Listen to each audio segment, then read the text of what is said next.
Bismillahirrahmanirrahim. Assalamualaikum warahmatullahi wabarakatuh. And hi everyone. So welcome back. So we will continue with 4 types of relations. So basically we have one-to-one relation, one-to-many relation, many-to-one relation, and many-to-many relation. So let us discuss with the first one, which is one-to-one relation. Alright, so by definition, it is each element in set A only own one element in set B. So please write 1 at your notes. So basically, please look at this relation. We have set A is being mapped to set B under the law of correspondence, which is F equals to own. And we can see here each element from set A only own one element in set B. So Ayash owns flat, Hafia owns terrace, and Zayan owns bungalow. Alright, the next one is one-to-many relation.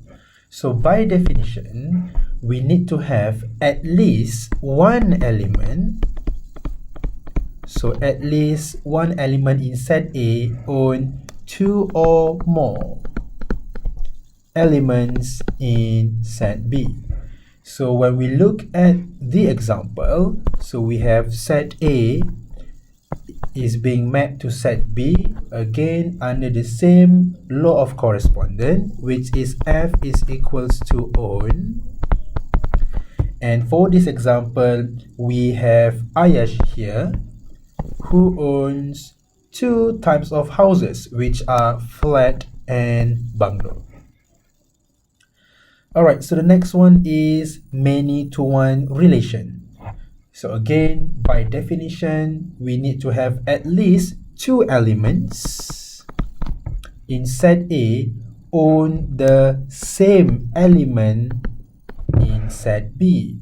So we need to look at this example here. So we have set A is being mapped to set B under the law of correspondence F equals to own.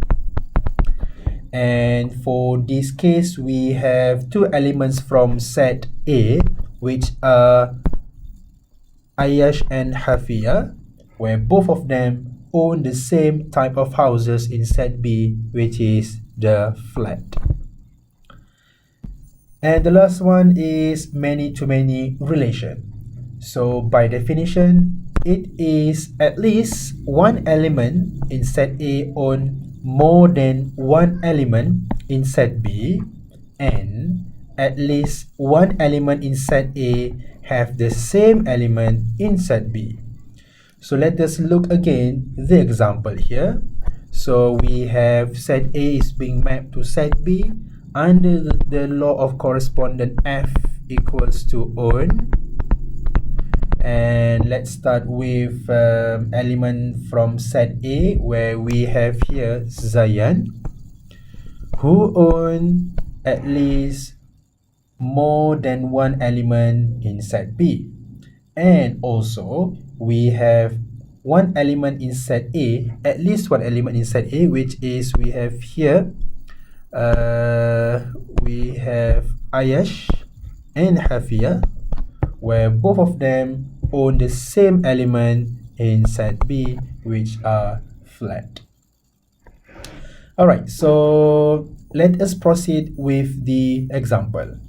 So given a relation, a factor of from set A 3, 4 to set B 3, 5, 6, 7, and 8. So the first question is we need to represent this relation as mapping, and the next one is determine the type of this relation. Alright, so let us try to discuss this example. So we have here the set A, which is 3, 4, and set B 3, 5, 6, 7, and 8. and we have the law of correspondence, which is a factor of. So I'm going to write here. So let us write here f is equals to a factor of, just to make sure that we really know what is the mapping here. And let us write the 3 and 4 inside the set A. So 3, 4 here. And we have elements from set B, which are 3, 5, 6, 7, and 8. So 3 is a factor of 3 as well. Okay, and 3 is also the factor of 6. And we have 4 is the factor of 8. Alright, so we have done the first part of the question, which asks us to represent this relation as mapping. So the next one is we need to determine the type of relation.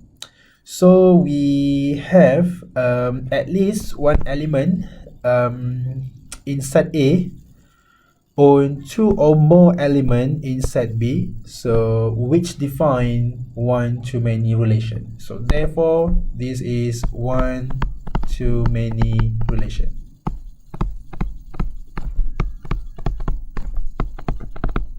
Alright, so that's all for this video. So we will continue in our next video, where we will talk about introduce functions as a special type of relation, and we will represent functions as mapping, ordered pairs, and graph, and last but not least, we will define the domain and range of a function.